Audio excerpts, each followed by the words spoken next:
Hey there, I'm the MadCatster. Am I glad to see you here? Well, you thought we were done with the TikTok psychic? Wouldn't you know, right after I made my last video about her, there's another motion that she filed. It's got to be getting the judge pretty annoyed. We're going to talk about it right now. You know me, I've got the deets and all the receipts, so buckle up and let's go.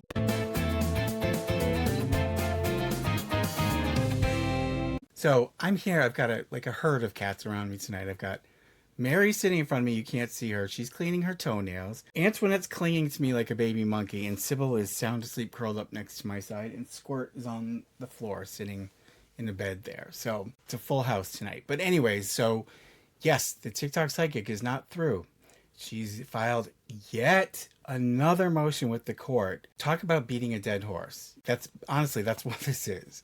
And she just can't seem to get it into her head that the court's not going to change its mind. We're not going to spend a whole lot of time on this because there's not a whole lot that's new in terms of information, but I just want to show you how ridiculous she is and how she's absolutely becoming one royal pain for the court. So this time what she filed, she's calling it a defendant's Rule 60B2 motion for reconsideration of partial summary judgment. And it says, now comes the defendant Ashley Gillard, respectfully moves the court for relief from order granting partial summary judgment pursuant to Rule 60B, grounds for relief from final order or proceeding on motion in just terms. The court may relieve a party or its legal representative from a final judgment, order, or proceeding for the following reason. Newly discovered evidence that with reasonable diligence could not have been discovered in time to move for a new trial under 59B. What new information? The documents and evidence provided by state court trial in State of Idaho versus Brian Koberger. That's the guy who is actually the culprit who was arrested and is now going to be tried. And it just says that provides factual support that substantiates the TikTok videos Gillard posted regarding the deaths of the 4 University of Idaho students. With the newly discovered evidence, Gillard cannot legally be found liable for defamation because the evidence proves that she was 1, telling the truth in many of the videos, and 2, not proven to be false in others.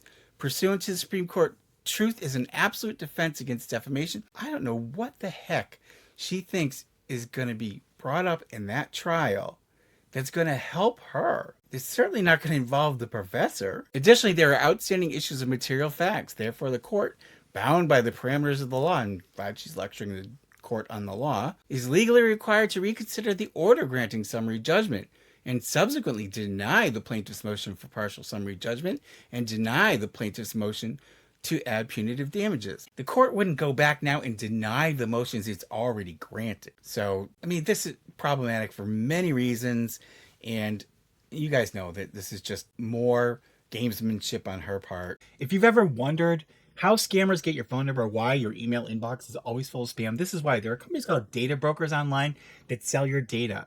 They do it without your permission. They make billions of dollars doing it. They sell it to marketers, scammers, even stalkers.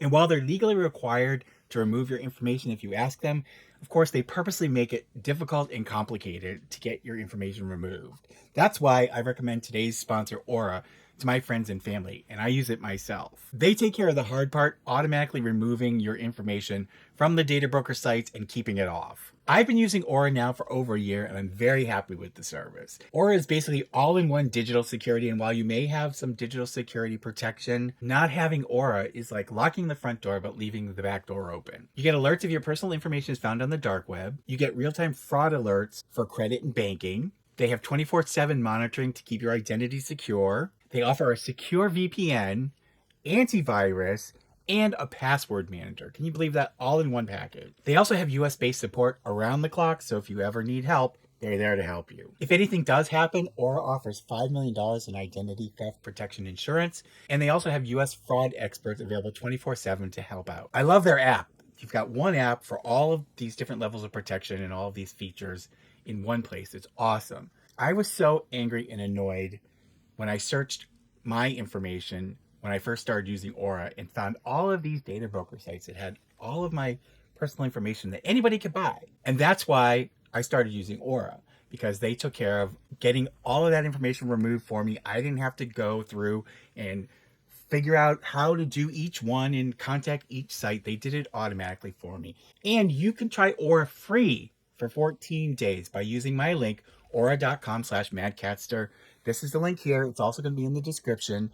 And those 14 days is enough time for you to see where your information is being sold and to use Aura's features to have them get rid of your information from these sites. I'm not leaving myself vulnerable, and neither should you. So try Aura. I know you're going to love it. It's free for 14 days. Use the link and get your information off of the data broker sites. So I'm not going to go through all of this detail in this memorandum here that she's filed in support of her motion. As supported by law, defendant Ashley Gillard respectfully moves the court for relief from the order granting partial summary judgment. Newly received evidence derived from credible sources establishes beyond dispute that Gillard's TikTok videos regarding Schofield and the deaths of the 4 University of Idaho students in Moscow, Idaho are substantially true. And again, there can't possibly be anything. I'm going to go look and see what's going on with this guy's case, but there can't be anything. The professor is no way involved, way, shape, or form in this mess. And I don't know what she thinks is there, but I'm guessing she's probably going to tell us in a minute. So I'm not going to repeat all this. She just said it in her motion about all the outstanding issues, etc.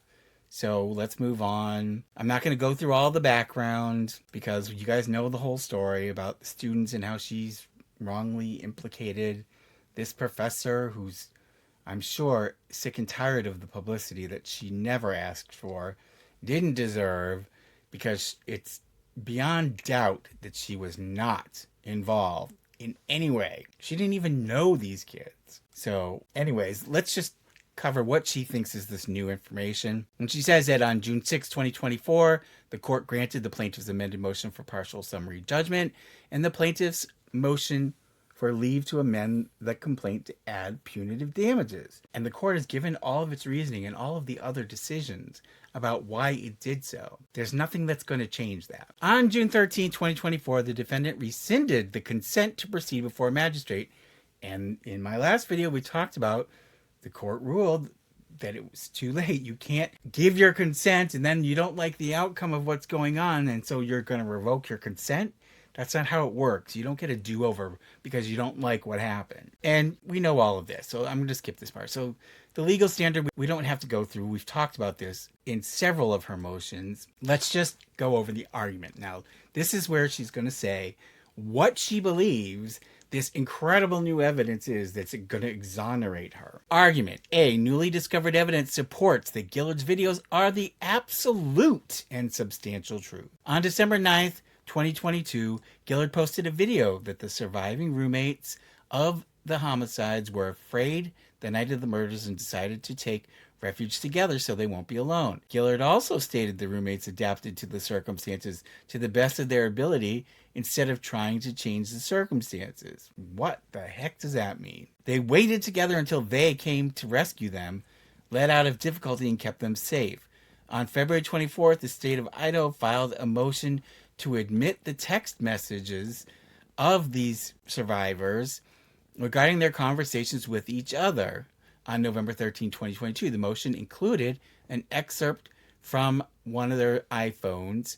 The text dialogue between the roommates reveals that the early morning hours, the surviving roommates were freaking out. One told the other, "Come to my room," and to run. One sent a text to the other at 4:25 a.m. saying it's better than being alone. After a waiting period of about 6 hours, one of them began reaching out to the victims and others. The motion to admit text messages of DM this person and the 911 call reveals that within 8 hours, the surviving roommates were rescued by their friends, HJ and EA. They both came to the scene, located the body of one of the victims, instructed the surviving roommates to call 911 and help them. Gillard's video statements regarding the roommates' activities the night of the homicides matches the state's evidence. Okay, so the whole part that she's missing here is, first of all, I don't know whether she picked this from a news story before she made her videos, because I'm sure there was information out there, but even if coincidentally she was right about the survivors being afraid and trying to protect themselves, first of all, that kind of seems like common sense, like the reaction you would have, right? What does this have to do with her accusing the professor? Even if part of what she said might be true or is based on facts that were put out there, that has nothing to do with the fact that she defamed the professor by accusing her of doing this. It has nothing to do with the other facts. That's not how you exonerate yourself from defamation. These are just extraneous facts to the case, the civil case. On November 30th, the Moscow Police Department issued a press release updating the public on the known facts surrounding their deaths. The statement claimed 2 surviving roommates did not wake up until later that morning. Gillard's psychic investigation, promulgated on TikTok on November 30th, 2022, and December... Okay, so her first psychic investigation was the day the police department made the statement about the survivors and what was going on at the scene of the crime. And then she puts out a video and we're supposed to think, oh, she didn't hear that. This was all based on her tarot cards and intuition? Come on. And December 9, 2022, discerned that the surviving roommates were not sleeping, heard everything, and that they had an understanding that something dangerous was occurring. You think? DM's iPhone extraction also confirms that Gillard's psychic investigation was correct. The surviving roommates were not sleeping and heard the commotion of the homicides. Gillard's video statement regarding the quadruple homicide matches the state of Idaho's evidence. Again, irrelevant to what the defamation case is about. On December 13th, 2022, Gillard conducted a psychic investigation regarding the white Elantra that Moscow PD suspected was connected to the deaths. She posted the results on TikTok on December 13th and December 14th. Gillard stated on the video that Rebecca Schofield had access to a white Hyundai Elantra the night of the murders, and that she drove to the scene of the homicides to ensure the execution of the murders. On January 12th, 2024, Rebecca Schofield admitted to having access to a white Hyundai Elantra.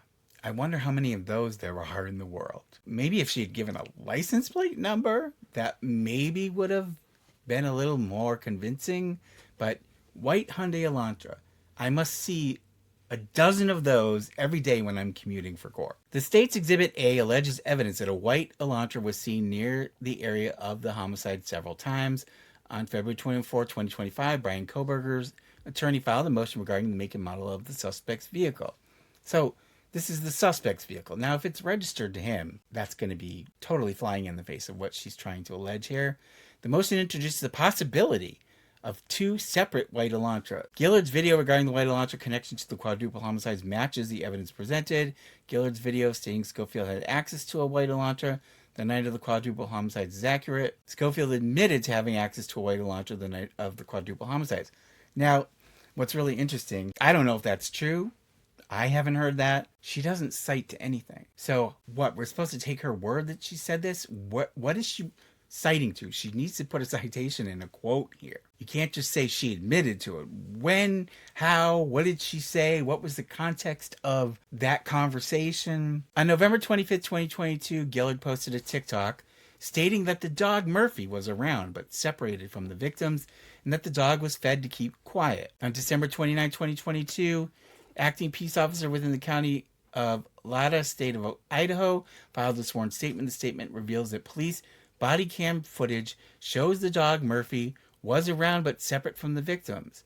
He was in KG's room. Gillard's video statement matches the evidence presented in the homicide case. November 23rd, 2022 and December 9th, 2022, Gillard posted 4 TikTok videos stating that the University of Idaho killer was broken up with by victim KG on January 13, 2023. Okay, so wait a minute. Didn't she try to say before, if I recall, that this guy was hired by the professor to do this job and it was like this hired hit? Well, this guy who is the suspect was the ex-boyfriend of one of the victims? That totally doesn't jibe with what she's saying about the professor hiring this kid. Again, if I recall correctly, she never said that this guy was the ex-boyfriend of one of these kids. There are outstanding issues of material facts. Gillard's statement has not been proven to be false. On November 29, 2022 and December 9th, Gillard posted a TikTok video stating the victims were separated in 2 different rooms. Wow, that must have really taken a lot of thinking to come up with that guess in a house. December 1, 2022, Gillard posted a TikTok video stating the victims, KG and MM, were murdered in the same room and victims X, K and EC were murdered in the same room. December 9, 2022, Gillard posted a TikTok video that XK found KG and MM dead in the same room. On December 9, 2022, Gillard posted a TikTok video that JD killed EC first, KG and MM together, and Xana last. This sworn statement filed on December 29th reveals that victims KG and MM were found in the same room, and XK and EC were found deceased in the same room. Gillard's video statement regarding the quadruple homicides matches the evidence presented in the homicide case.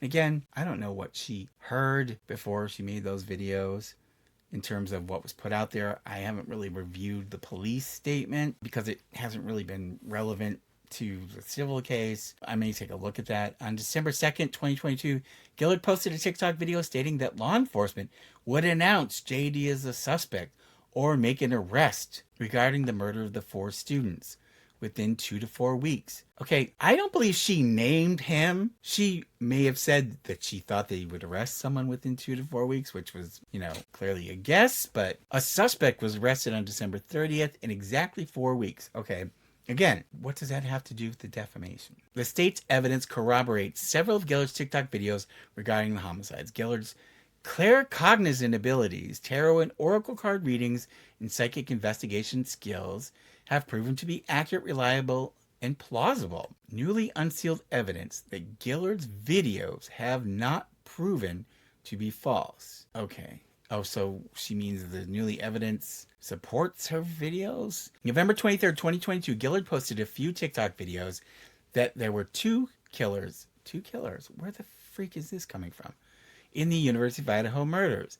December 5th, 2022, Gillard posted TikTok videos that Schofield had a choice between 2 male students to carry out the deaths. I don't remember that. And she ultimately chose one, not BK. On February 24, 2025. What? So she's saying the professor allegedly chose someone who wasn't the guy that actually did it? This doesn't make any sense. Brian Kohberger, through his attorneys of record, filed a motion regarding inconclusive data.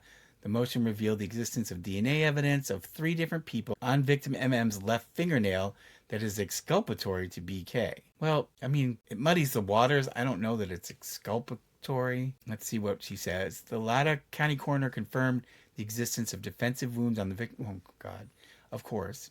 Additionally, the detectives who investigated the homicides found blood at the crime scene from 2 unidentified males, exculpatory to BK. So what, they didn't find his blood? Is that what they're saying? I apologize. I really didn't go through the whole criminal case because it really hasn't had a lot of impact on what we've been talking about. So I apologize that I haven't reviewed it. I'll have to take a look at it.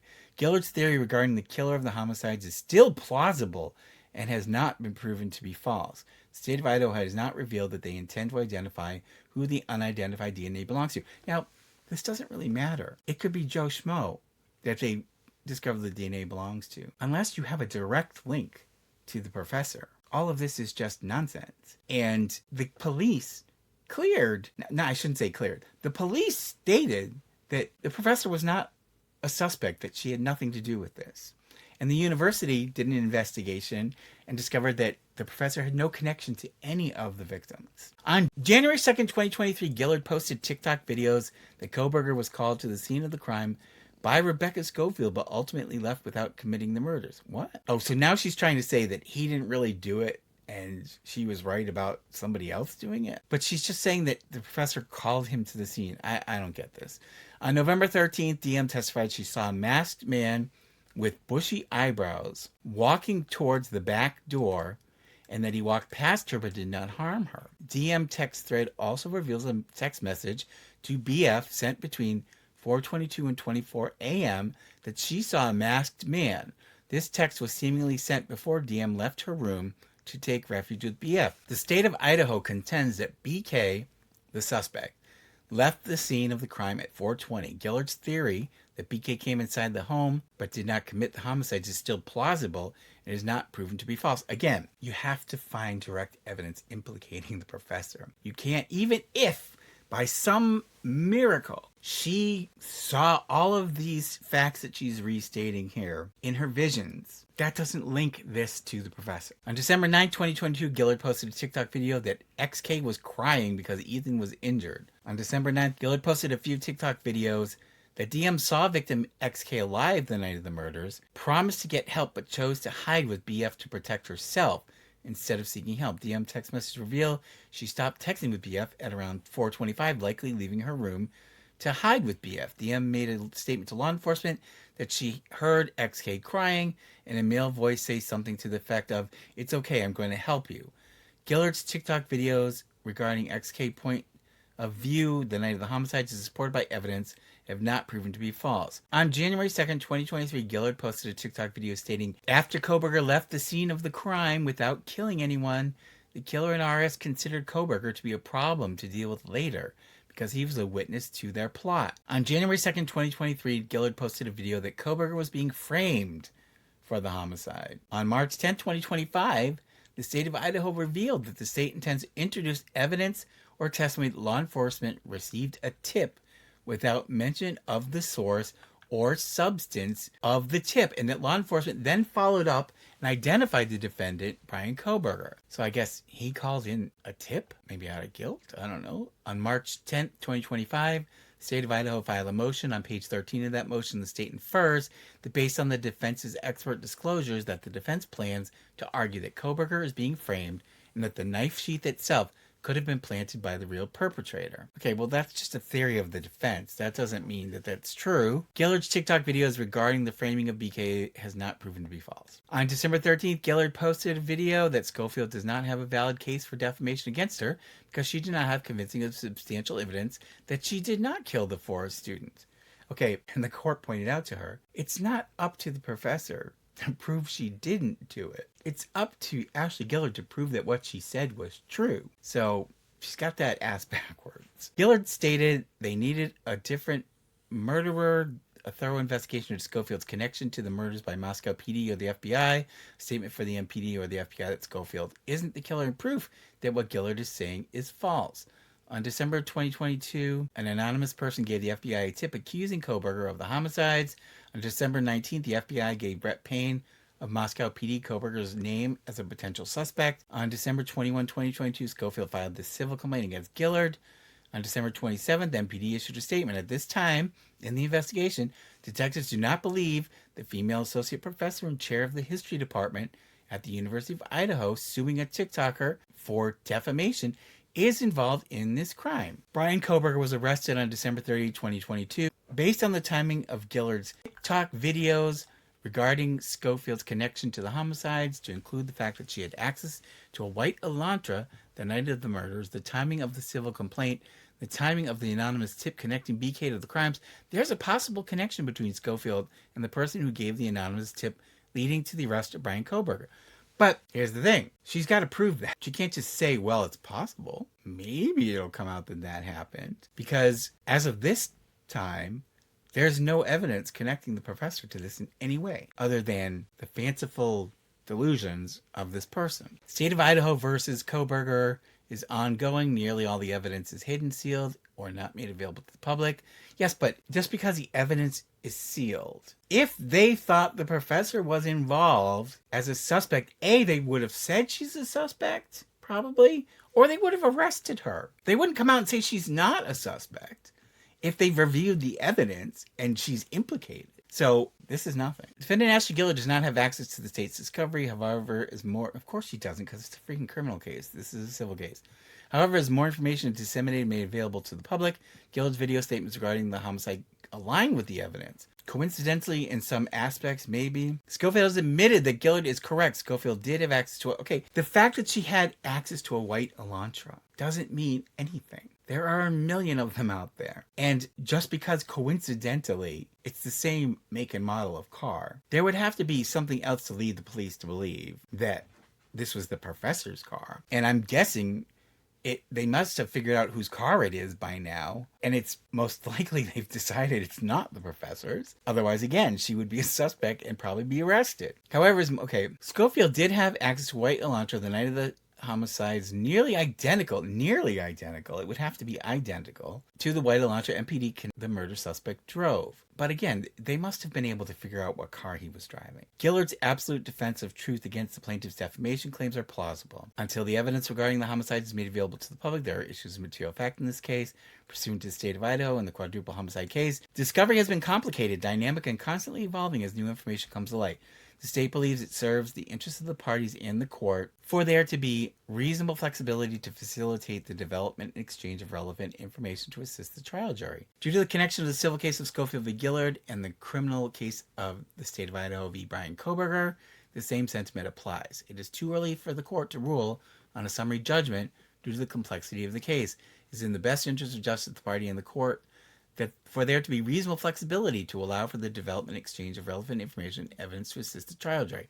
Okay, but again, she's not a suspect. Not at all. She has no demonstrable connection to any of the victims or the killer. So she's really just relying on the fact that the professor had a similar car to the one driven by the murderer. That's not enough evidence to make her a suspect.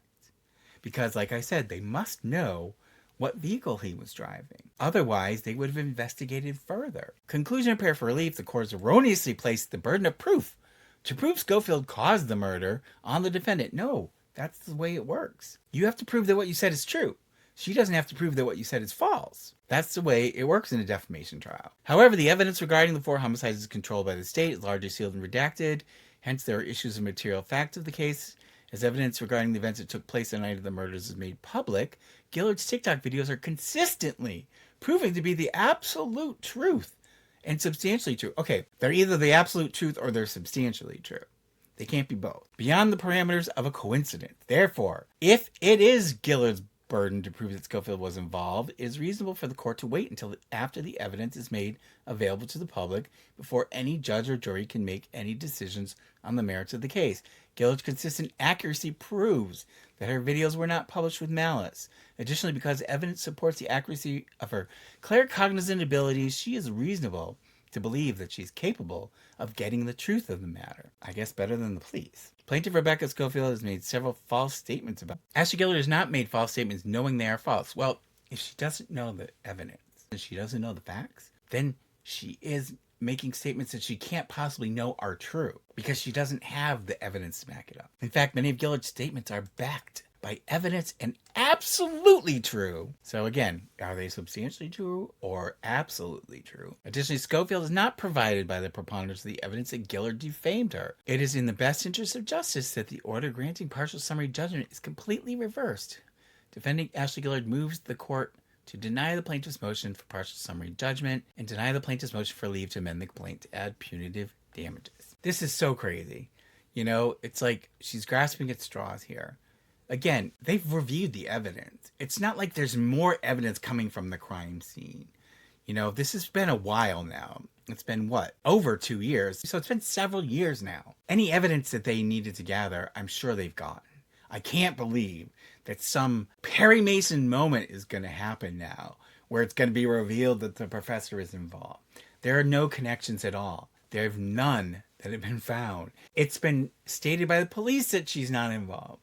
It's been stated by the university that they investigated that she had no connection. This is all just nonsense. But she's clinging to the mast as the ship goes down, hoping that the court will somehow now, this umpteenth time, change their mind based on nothing that I see as evidence that the professor is involved. Let me know what you think down in the comments below. The ongoing saga of the TikTok psychic. I appreciate you guys being here. I want to thank all of our Patreon patrons. Thank you so much, you guys. Thank you for our new members. Thank you guys. We appreciate you. Thank you to the channel members. Antoinette's now sound asleep. These guys, they were like all over the place, bouncing off the walls, and now they're suddenly all asleep. It's because it's almost bedtime. But thank you so much again, you guys. Thank you for all your support. I really appreciate it. I hope you guys are having a happy spring. It's so nice to see the trees blooming. I'm very happy when this time of the year rolls around. I have actually several videos that I've got to get made this week. They're not going to be probably very long ones, but There's some really weird cases that have come up that I think might be interesting to talk about. So be on the lookout for those. But in the interim, take care of yourselves, love one another, and I will see you in the next one. Pretty please. Subscribe, like, and hit the bell. I get a treat for every new sub. Thank you.